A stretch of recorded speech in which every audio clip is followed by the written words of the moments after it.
What's up, YouTube? This is DEFCON 3 Security coming at you from somewhere here on Spaceship Earth. So I keep getting the same question asked to me quite often, and I thought I would address the issue. And that is, what type of firearm do you use in security? You know, it really comes down to personal preference, but I will give you one that comes to mind. Again, it comes down to personal preference. I happen to have a 9mm. And it's arguable, you know, what a better gun is.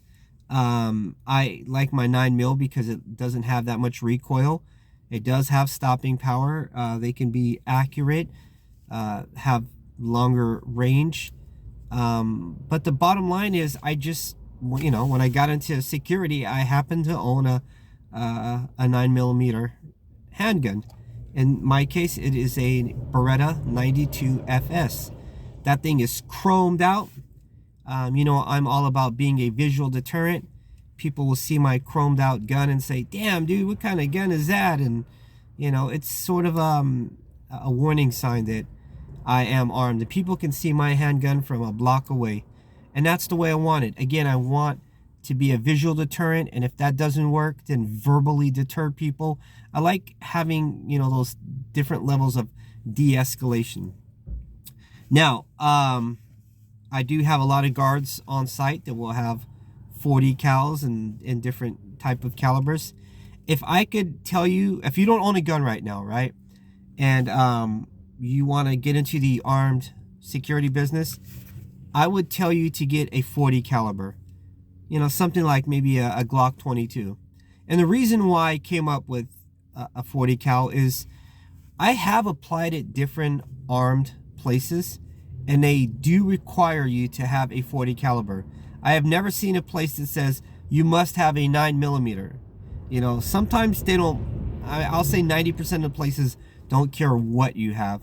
But the truth is, the 10% that do require a specific caliber are going to be asking for a 40 caliber. I imagine it's for the stopping power. So if you don't own a gun and you want to get into the armed business, you know, maybe look at getting a 40 caliber. If you know a company that you're going to work for and it require 9mm, well, that's up to you what you want to get. I will say that my gun right now, it's a collector's edition Beretta, so it's going to cost you definitely a couple $1,000 at the minimum. And you can certainly have a Glock way cheaper, you know, maybe $600, $700, $800 range. So yeah, guys, when you get your let's see, how am I going to put that? I always try to simplify things, assuming people just don't know this stuff. All right, so when you go and become qualified to become an armed guard, they're going to ask you, what caliber do you want to qualify with? My suggestion is to qualify with a 9 and a 40 caliber. That way it's on your little card that they give you, and if you ever apply for a job and they require a 40 and you only have a 9, well, you can go out and buy a 40 caliber and start working for them instead of having to requalify again and so forth. You can qualify with as many calibers as you want. You might have to rent a gun just to be able to use it that day to show that you're proficient in that firearm. But covering yourself with a 9 and a 40 is that should be more than enough. All right, so again, the firearm that I carry, sorry, this is a kind of a hot zone right now, so I'm a little bit tense. Okay. The firearm that I carry, again, I like it to be flashy. You know, I have a lot of people that come at me and say, man, don't you think you're over geared? Or, you know, people message me all the time on my channel and say, man, why are you trying to pretend to be a cop? Or I even have clients that come through and say, man, don't you think you have enough magazines there? And, you know, they're being sarcastic. The truth is, I like to be a visual deterrent. I've mentioned this many a times, and I'll state it again. When people see me and they see all these magazines, and you know, I have 3 mags up front, I've got 2 on my belt. I want to make that first impression a lasting impression. I want them to know that, hey, this guy is certainly capable. even if I'm not capable, it gives the illusion of being capable. And that's what you want. You want to be a visual deterrent. But remember, first and foremost, security. You know, if somebody says to me, are you a security guard? My answer is no, I am customer service. So you want to be very cordial, is that the word? Cordial with people. But you also want to stand firm and let them know that you're there to do your job. So I did have a lady ask me yesterday, you know, make some sort of remark about the gear I had on. And I told her, okay, well, what do you think I should get rid of? I mean, should I get rid of my magazines? And I let her know that, you know, places that, you know, that I'm trying to not tell you where I work at, sorry. Certain places where I work at have been hit by like 10, 15, 20 guys. So having ammunition is definitely a must. You never know when you'll need it. I'd rather have, in any gunfight, I'd rather have more ammunition than less ammunition, right? Again, these magazines are part of that whole visual deterrent thing, though, as well. But they are functional, okay? I always have 2 on my belt, just in case for some reason I have my vest off. I know I have 2 mags on my belt. Those are always attached to me. When I go to the restroom, you name it. Sometimes I do take this vest off. And yes, it has extra mags, but that, you know, people say, well, why do you have them on your belt and on your chest too? Well, if I have to take one of them off, I always know I have extra ones attached to me somewhere. So I asked the lady, what should I get rid of? You know, you don't like the way I'm dressed. Should I get rid of, let's start with my vest. Should I get rid of my vest? Mind you, this vest keeps me safe. And if I'm safe, I can do my job a lot better in case of an emergency.